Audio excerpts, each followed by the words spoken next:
All right, let me ask you a thinking question as we begin this morning. When you think of this story, you think of Jonah. Now, he's been thrown into the waters in chapter 1 because he disobeyed. He ran from God. God says, go to Nineveh, go preach there. And he says, no way. He says, no dice, not going to do it. He runs, he goes to Joppa, gets on a boat, tries to sail towards Tarshish. He tried to flee from God. He tried to run from God. He didn't care at all about the Ninevites. So here's the question. Do you think that Jonah, being swallowed by this whale, this great fish, is that a form of God's judgment upon Jonah?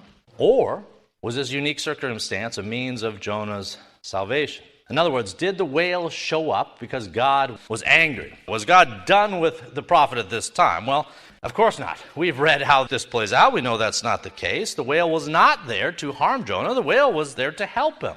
And what a unique form of help it was. You know, sometimes when bad circumstances threaten to swallow us alive, sometimes when bad things come on our radar, things we would never call down upon ourselves, sometimes when bad circumstances happen in our own lives, we tend to think that God must be angry with us. Something happens that we don't like. It may not be a whale. In fact, I hope it's not. But some other circumstance might befall us. And our thoughts in those moments may well be that God must be angry with me.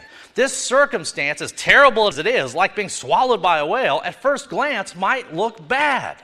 And yet, how often does God use bad circumstances to ordain good and wonderful ends, good and wonderful outcomes? Sometimes, oftentimes, terrible circumstances like being in the belly of this great fish are actually God's means of rescuing us, God's means of providing for us, even if we don't have the ability to see that or to notice that at the time in which it is occurring. God can ordain circumstances we would never call down upon ourselves in order to save us, rescue us, redeem us, restore us. That's what we see in today's text. We see something that at first glance sounds miserable, being swallowed by anything. Whale, fish, shark, snake, all that sounds dreadful. And yet, this occurrence, as dreadful as it sounds at first glance, is meant for a greater good, meant for Jonah's rescue. He's going down below the waves of the sea. The billows are cast over him. The weeds are building up around his head. He's going down to the moorings of the mountains. He says, I was sinking, but then God, you heard my prayer, and you did something about it. You heard my prayer, and then you rescued me using a means I would never have guessed in the moment that I prayed it. All right, with that said, let's go ahead and look now. Jonah chapter 2, as we usually do, I'm going to look at verses 1 through 2 and then work our way through the balance during our time. Verse 1. So then Jonah prayed to the Lord his God from inside the fish's belly. And he said this, he said, I cried out to the Lord because of my affliction, and he answered me. Out of the belly of Sheol I cried, and you heard my voice. Now, as we've implied here, the most fascinating thing about chapter 2 of Jonah is that it even exists. Honestly, think of what he did in Jonah chapter 1. The prophet, the man of God's given a commission, given a mandate that will help untold thousands of people. And yet, for selfish reasons and out of hatred for Nineveh, he runs, he tries to avoid God, he goes to as far a place as he can possibly go. With that said, the greatest mystery, the greatest wonder about Jonah 2 is that it even exists. That Jonah ever survived chapter 1, given the way that he offended a holy God, given his disrespect, given his hatred for the Ninevites. You would think it was possible, probable, likely that God would have just dealt with him right there. And yet we have a chapter 2. We have chapter 2, verses 1 and 2, where Jonah is inside the belly of this fish, this traveling air pocket. You have a man who's drowning. God ordains, decrees, prescribes this whale, this fish, this traveling air pocket to swallow him, to cradle him in its belly, where miraculously he's able to survive. Again, Jonah had, in chapter 1, had acted in a way that suggested he didn't deserve anything but justice. And instead, from the very start of chapter 2, we see grace. We see that God was not done with Jonah, even if Jonah had attempted to be done with God. Now, with that said, in verses 1 and 2, it seems like Jonah recognizes this.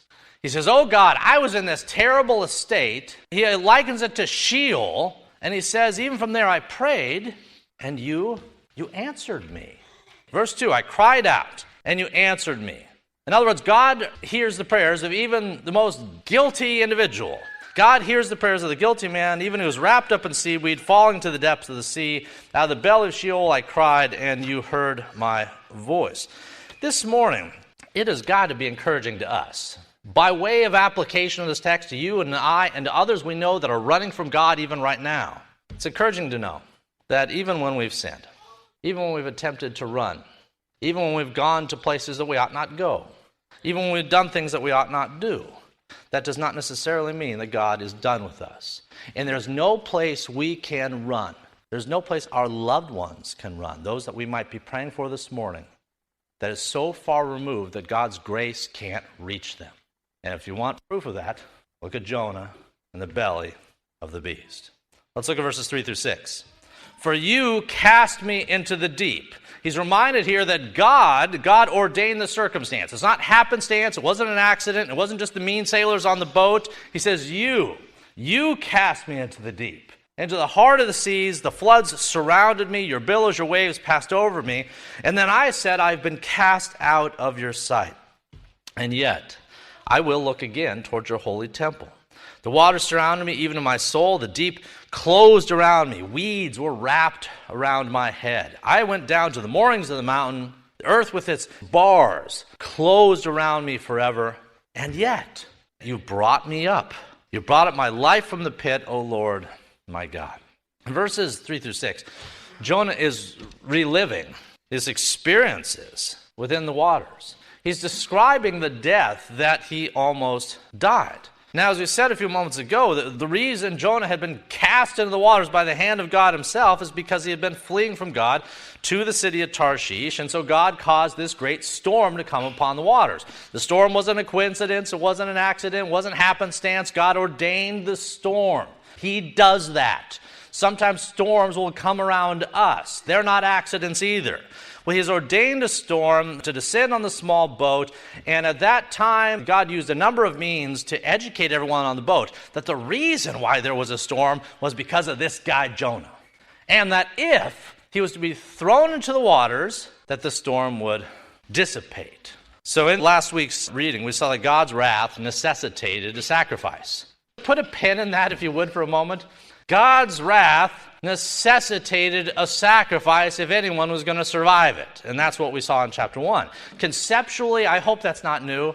If you have sinned against a holy God, the wages of sin is death. Without the shedding of blood, there's no remission of sin. Throughout Scripture, we see that guilty parties are dealt with. Why? Because not only is God good and loving, but he's also just, and he has to deal with sin.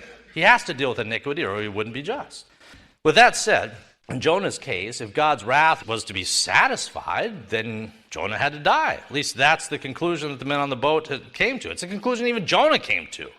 And as the waters churned around the boat, everyone realized that. The sailors, remember, they had tried to take Jonah back. They had struggled valiantly to try to get into land, but you can't fight against a storm brought about by God, and so that wasn't going to happen.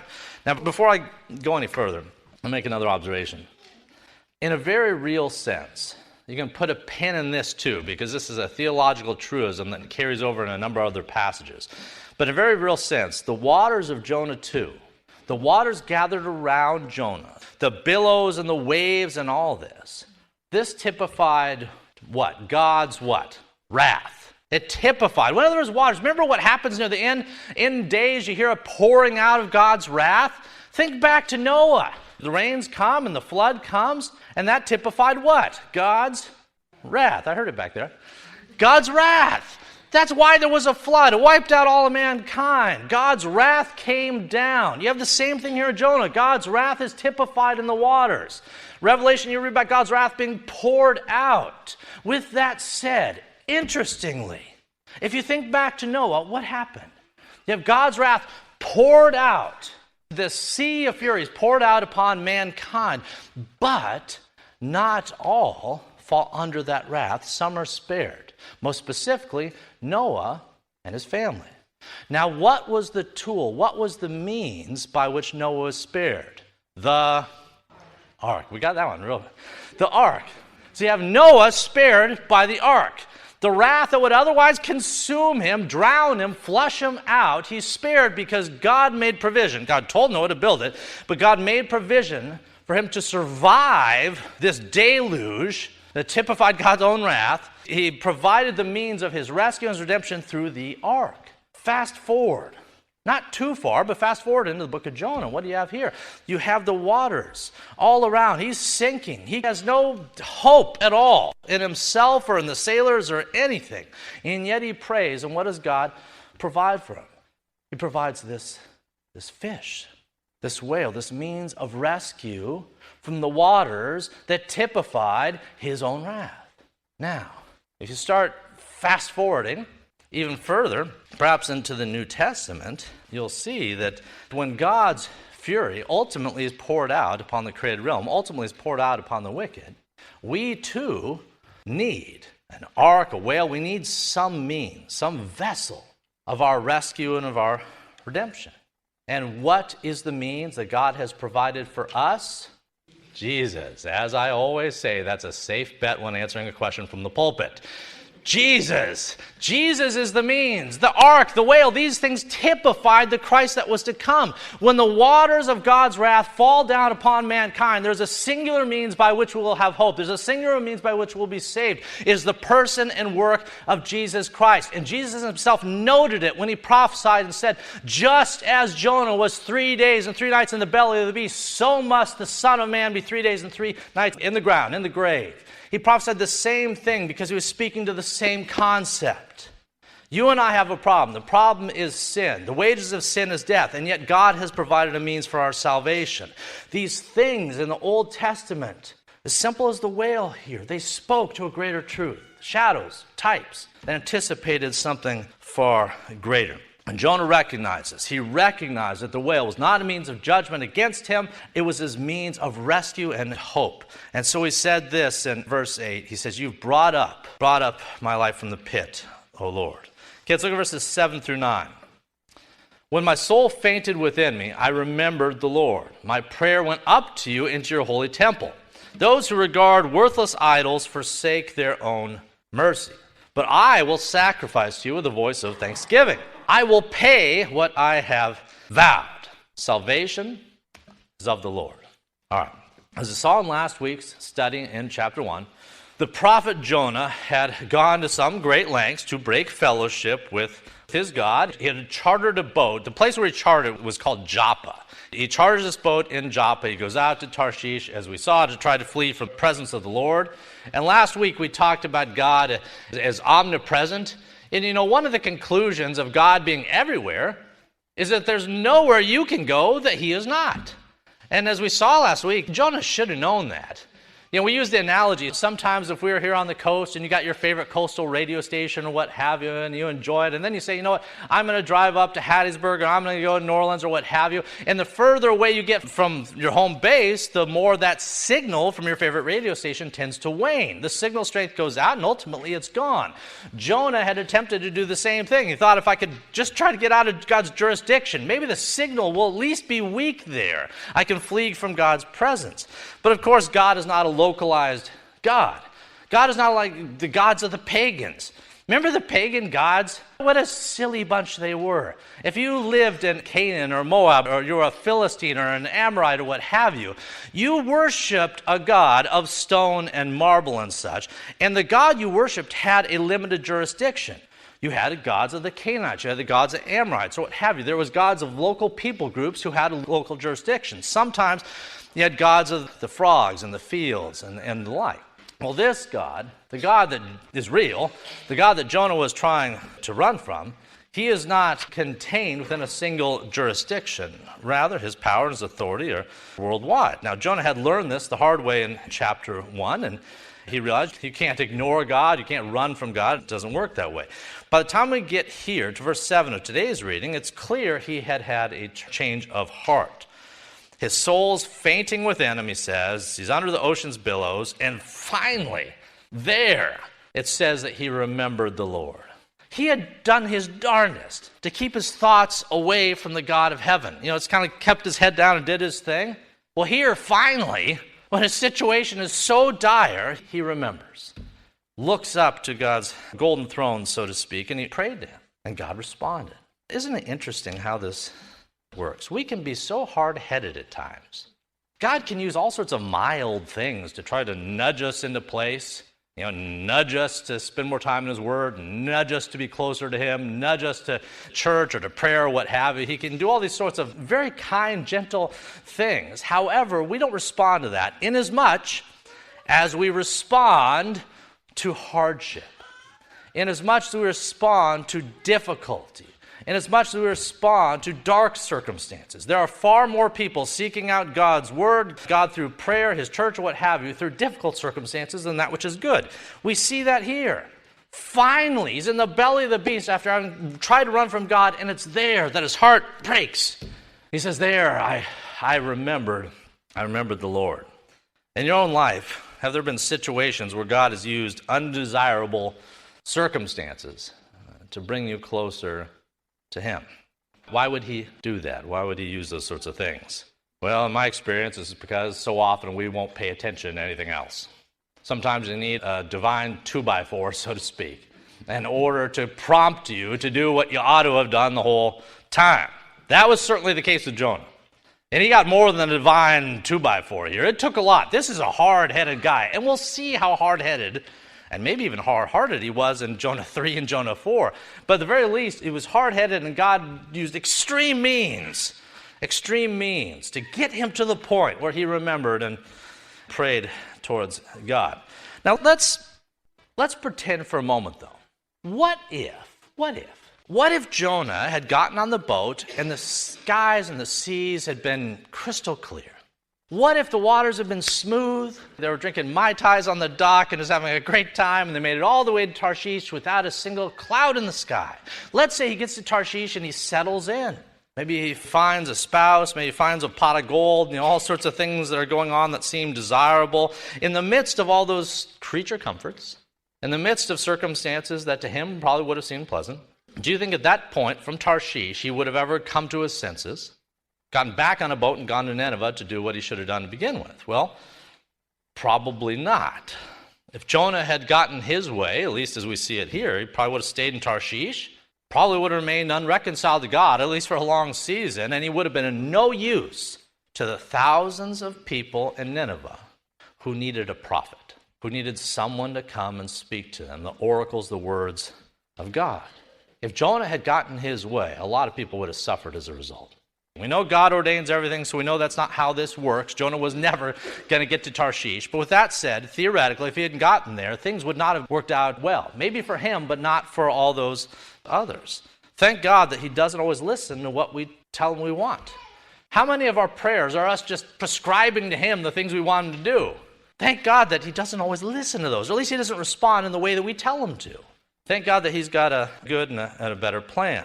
And God has a decree, he has a plan that's often good even if we don't recognize it in those moments. Whatever the case, from the watery depths, Jonah again, he reconciles us, he prays, his prayer goes up to God's holy temple, it says in the text.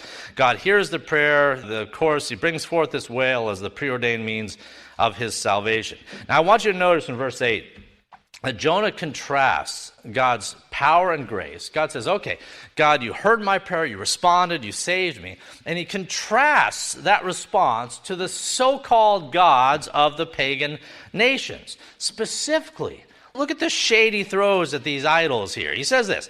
He says, those who regard worthless idols forsake their own mercy. You know, if Jonah had prayed to Poseidon while he was beneath the waves, Jonah would still be beneath the waves. If Jonah had prayed to Poseidon while beneath the waves, that would have done him no good. If Jonah had prayed to Poseidon beneath the waves, he would still be beneath his waves. The bones would still be rotting there. To appeal to a non-existent God, to appeal to an idol, is to forsake the mercy of the true God and the one God who's in a position to aid one. In the same way, if you substitute anything, we don't have Baal and Asherah per se. We have other idols in our day and age, and if you substitute those, if you even substitute your own strength and your own virtue in place of Christ's mercy, it won't work out well for you. Now, speaking of those who regard worthless idols, that brings us back to the Ninevites, who God had sent Jonah to in chapter 1. It's possible that it's the Ninevites he had in mind when he's throwing shade here. When he says, those who turn to idols, they forsake the true God. I think he loved God. I think he hated his fellow man, at least the Ninevites. Whatever the case, Nineveh was a city that, as we'll see next week, it was entrenched in idol worship. When people say that Nineveh was bad, it was bad. It was bad in the way that it was like a stench arising from planet Earth to the nostrils of God. It was bad. So what did they need?